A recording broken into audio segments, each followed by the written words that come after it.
Hello, welcome to Insignia Investments. My name is Ruprotim Dotto, and today I want to discuss with you 5 financial lessons that I have learned working as a corporate banker over the last nearly 3.5 years. Now, this is my first job and it's exciting. It has been tumultuous at times, exhilarating at times, but overall, it has provided me with a pair of lenses, which I kind of use every single day to take personal finance decisions in my own personal life.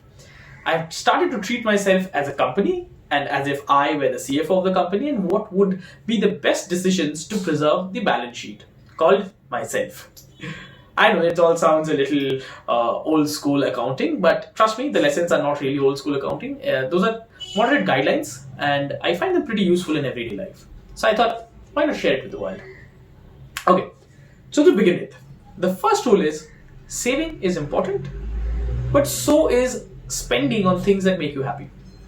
Now, I read a book called The Richest Man in Babylon, and it's a great read. I highly recommend it. And that book kind of gave me this principle that irrespective of whatever you earn, you should always save at least 10% of your total earnings. Now, that's a principle that I follow. If you can save more than 10%, that's much better. That's really good, and you should follow up with it. But in case you can't, 10% is the minimum mark that you should. But beyond that, you should also remember that only having high percentages of savings, leading a minimalistic life, is not really going to give you the best results. I'll give you an example of why. So I do go out with my friends once in a while. I do go out and have food with them. I do go out and watch sports with them. Okay, maybe not for the last 1.5 years because of COVID, but prior to that. And I do get to spend a lot of time with my family members, pursuing activities that we all like. Sometimes it's shopping, sometimes it's just going on a long drive. And those are expenses. Those are expenses that I could avoid and increase my savings percentage. But remember, those are things that make you feel alive. They make you feel thriving.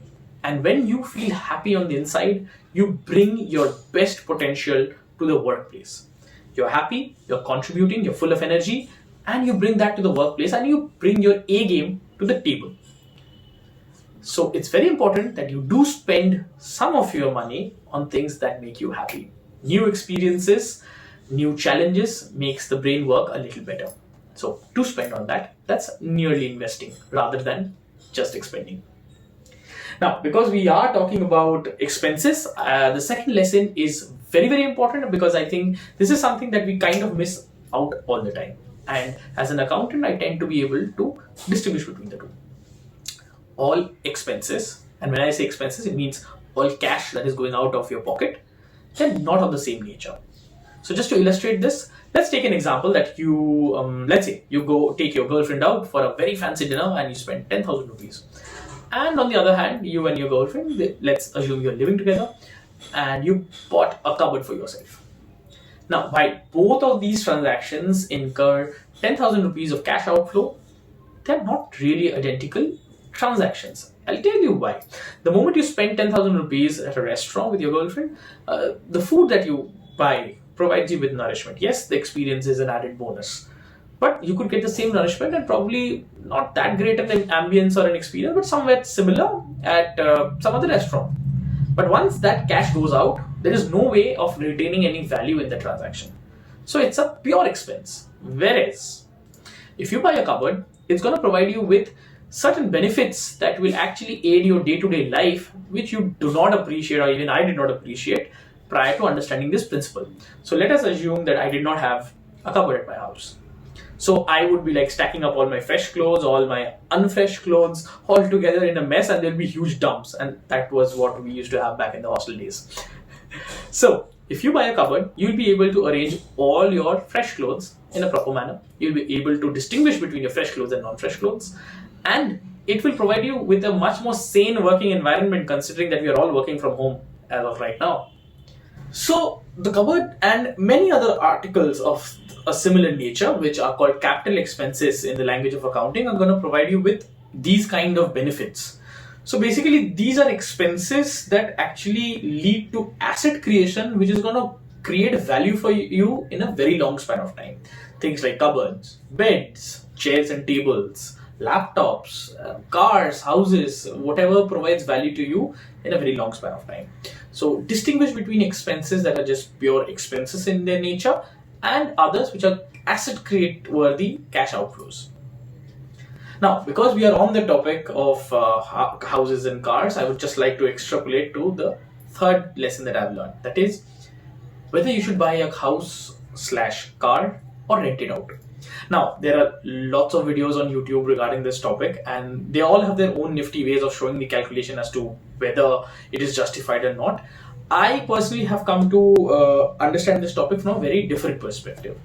So, I work in a bank, and there are chances that I might need to move away from my hometown where I'm currently working of Kolkata. Now, if I have to keep moving from city to city, investing in a house, let's say in Kolkata, will not be serving me any good because I'll be incurring EMIs here, whereas I'll have to move to another city and incur rent there, as I cannot afford houses in both the cities. In such a scenario, if I have a very high probability of moving from city to city, renting out is like a no-brainer. In case you do have some clarity on what your life will be in the next 10-15 years and you know whether you'll be juggling around multiple cities or not, you can ask this question: what is the cost that you will incur for renting a house in that city compared to the EMI that you will need to pay to procure the same house, let's say for a span of 25 years? It's a very valid comparison. I'll give you an example. In a city like Kolkata, where a 2 BHK comes for around like 15,000 per month if you're renting it out, and EMIs will be around the ballpark range of 25,000 to 30,000 rupees per month for a span of 15 to 20 years of EMI payments. In such a scenario, it kind of makes sense that you don't buy a house until unless you really have any compulsions. I'll give you an example of my case. I haven't purchased any house because my dad has built one, so I am living with my dad as of right now. But if you are not like me, living in a city where you think you'll live for a very long span of time, it is still advisable to compare the EMI against the rent. And at times it will be just like a 3,000-4,000 gap. In such a scenario, maybe you should just tip over to the side of purchasing a house. In case the gap is substantially more than that and hampers your saving percentages, I would definitely advise to go the renting way. And similarly for a car, trust me, at times, at least in a city like Kolkata, public transports are very good, and once in a while Uber is also very, very accessible. You really don't have to waste a lot of time waiting for it. In such a scenario, probably buying a car is not really a great option. At least that's what my perspective has been. Now that we are done discussing what expenses are, I would like to show another piece of cash outflow that many bankers even seem to struggle with. That is paying for insurance and paying for investments, usually mutual funds and stocks and whatever. See, as a country, we are a very underinsured country. But let me tell you, even the finance savvy sector of this country is very underinsured as individuals. I know many bankers who have delayed their purchase of insurance products, probably have not even bought insurance products altogether because the company provides one, or some kind of a logic they've put up just to justify to themselves that it's not worth putting their money into the insurance product. Rather, they would be much more better off by investing it in a mutual fund or something like that. So let me tell you this: if you are savvy with finance, the first thing you will need to know about finance is you need to be careful. You have to adjust the risk. Now, the greatest risk that lies on this planet is the risk of not being alive. Now, if you start considering from such a scenario, you'll have to ask yourself this question: how much money is required for your family to be at the very same living standard if you, for some, God forbid this instance, for unlucky reason, you are not alive anymore? And the answer is, it will be quite some substantial sum. If you do not have that sum saved, for most of us, probably that sum is not saved. I am too young to have saved that much by this time. An insurance product like a term insurance is a God-sent gift, and you have to utilize it because the penetration levels are too low. The premiums are very, very cheap, and I think it's a great product to hedge yourself against any kind of mishap of this nature. Secondarily, in this country, there are only 13 hospital beds, private plus government taken together, for every 10,000 individuals in this country. So the penetration of medical facilities is also very, very low. So you see there is an extreme skew in the number of beds that are available, the kind of medical facilities that are available, and the number of people who want it. So, and private proliferation will be actually driving this industry going forward. So, health insurance is like a must because prices are going to go through the roof. Because while I do believe that education and health should be state prerogatives, it is really not so presently in our country, and I don't think it is going to be so in the coming years. So be very, very careful about understanding that yes, investments are important, but you also have to give due credit, respect, and weightage to insurance products. Those are your hedges. You have to hedge yourself against the extreme worst scenarios.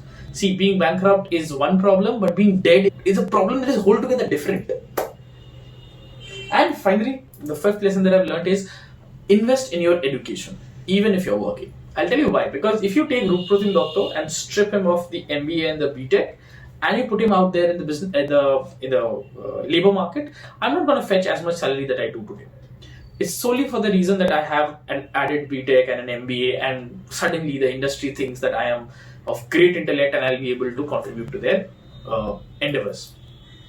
So it's a very simple thing. Going forward, the world itself, not just the industry, the world itself is going to be much more data driven, data laden, and data dependent. We are going to be just a knowledge based economy, and most of the work that we do nowadays that are much more physical in nature will mostly be translated into hobbies at a very small scale or totally mechanized, and great levels of mechanization and automation. So those are the things that you need to be aware of. So if you're not going to upgrade yourself, and while I say this, I do appreciate the fact that one must be able to pursue academics the way he or she wants to, pursue the subjects he or she wants to. To be very honest, I know typing through an Excel all day long is a very boring task, but it's probably going to pay you more than probably making 10,000 different paintings out of which only one is going to sell. It's a harsh reality, but it's a reality. So be very careful about investing in your education. Choose the subjects very carefully, and in future I want to make some videos on these topics as well. So those are my 5 lessons. Savings is important. Learn to distinguish between expenses. They're not all of the same nature. At number 3, rent or buy depends on the EMI or the rent that you pay, and a comparison between the two.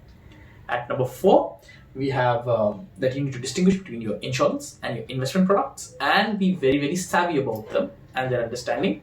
And finally, invest in yourself, in your own education. If this video has helped you, please do consider liking it, sharing it. And if you have some more tips for me as well as the audience at large, feel free to write them down in the comment section below. Who knows, I might be able to curate a list from that and share with more people on those topics. That is all from my side for today. I hope you enjoyed this. Happy investing in yourself. See you in the next one.